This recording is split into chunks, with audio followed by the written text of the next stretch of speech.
انسان کا اس کائنات سے اور کائنات کے بنانے والے کے ساتھ کیا تعلق بنتا ہے؟ اگرچہ اس سوال کا جواب اللہ تعالیٰ نے شروع ہی دن سے انبیاء علیہ السلام کا سلسلہ جاری فرما کر بڑے مدلل اور بڑے تفصیل کے ساتھ دے دیا تھا، لیکن انسانوں نے انبیاء علیہ السلام کی تعلیمات کو فراموش کر کے عقل اور وحی کو ٹھکرا کر اپنی باطن کی آواز اور وجدان کی بنیاد پر اس سوال کے جواب کی کھوج میں لگ گئے، جو کہ فلسفیانہ افکار کی شکل اختیار کیا۔ اور جب اسلام عرب سے عجم میں آیا تو ایک بہت بڑی تعداد کفار کی اسلام میں داخل ہوئی، اور ساتھ ساتھ یہ فلسفیانہ افکار بھی اسلام کے اندر جو ہیں وہ رائج ہو گئے، جس کو تصوف کہا جاتا ہے۔ کیا ایک سے زیادہ خالق ہو سکتے ہیں؟ نہیں، کیونکہ پھر ہم واجب الوجود کی بحث کی طرف واپس چلے جائیں گے۔ اگر ایک سے زیادہ خالق ہوتے تو سوال پیدا ہوتا ہے کہ واجب الوجود ایک کیسے ہو سکتا ہے جو خود مختار ہو، خود کفیل ہو؟ اگر ایک سے زیادہ خالق ہوئے تو وہ محتاج ہوا، پھر وہ واجب الوجود نہ ہوا۔ پھر سوال یہ پیدا ہوتا ہے اگر دو خالق ہوتے،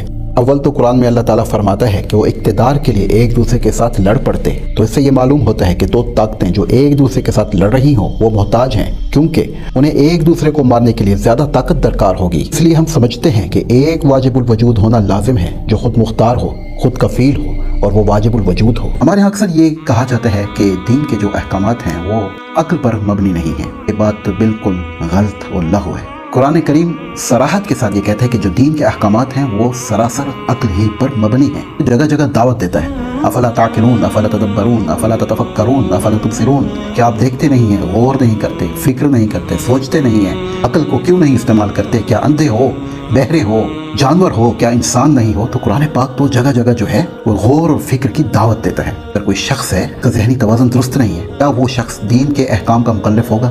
دین کے احکام کا مکلف ہی وہ شخص ہوگا جس کی عقل ہو۔ قرآن نے عقلی دلائل پیش کیے ہیں۔ کارل مارکس جو کیمبرزم کا بانی تھا، اس کے جو بنیادی افکار تھے اس نے ہیگل سے حاصل کیے تھے۔ تو یہ بات ہیگل نے کی ہے کہ ایک انسان یا ایک گروہ کھڑا ہوتا ہے اور وہ ایک تھیسس پیش کرتا ہے، پھر آہستہ آہستہ اس تھیسس کے ساتھ بہت سے لوگ جڑنا شروع ہو جاتے ہیں، رفتہ رفتہ وہ اس تھیسس کے ساتھ ایسے قلبی لگاؤ ہو جاتا ہے، اس تھیسس کی ہر بات کو جو ہے عقل کل سمجھنے لگتے ہیں کہ کچھ عرصے کے بعد تھیسس کے مقابلے میں اینٹی تھیسس وہ ہوتا ہے کہ کوئی گروہ کھڑا ہوتا ہے اور وہ اپنا ایک نیا نقطہ نظر پیش کرتا ہے۔ پھر ہوتا یہ ہے کچھ عرصے کے بعد کوئی عالم دین یا کوئی گروہ یا کوئی فرد کھڑا ہوتا ہے، سینتھیسس پیش کرتا ہے۔ سینتھیسس کہتے ہیں مشترکہ بیانیہ، جو کہ ان دونوں میں سے جو اچھی باتیں ہوتی ہیں اس کو علیحدہ کر کے نقطہ نظر پیش کرتا ہے، تو اس کو ہم سینتھیسس کہتے ہیں۔ چین ہے وہ ملتی چلی جاتی ہے، پھر تھیسس آتا ہے، پھر تھیسس کے مقابلے میں پھر اینٹی تھیسس، پھر اینٹی تھیسس کے مقابلے میں سینتھیسس۔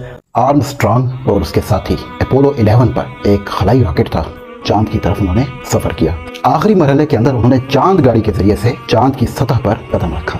یہ جو اپولو 11 تھا نا، یہ کوئی پرند کھٹالا نہیں تھی، بلکہ محکم قانون فطرت کے تحت بنائی گئی ایک سائنسی مشین تھی۔ اب سوال یہ پیدا ہوتا ہے کہ محکم قانون فطرت تو صدیوں سے موجود تھا، تو چاند پر اتنے تاخیر سے پہنچنے کی وجہ کیا تھی؟ وہ وجہ تھی شرک۔ سائنسی ترقی کے ساتھ اور چاند پر جانے کے ساتھ شرک کا کیا تعلق؟ ایک بہت گہرا تعلق ہے۔ اس طرح اسلام کی آمد سے پہلے دنیا کی جو اکثریت تھی چاند کو، سورج کو، ستاروں کو اپنا معبود بنا رکھا تھا، اور جس چیز کو ہم اپنا معبود مان لیں اس کو تسخیر کرنے کا سوچ سکتے ہیں۔ چاند کی پوجا کرتے تھے تو کس طرح یہ سوچ سکتے تھے کہ ہم چاند کو تسخیر کریں؟ یہ ایک بہت بڑی وجہ تھی۔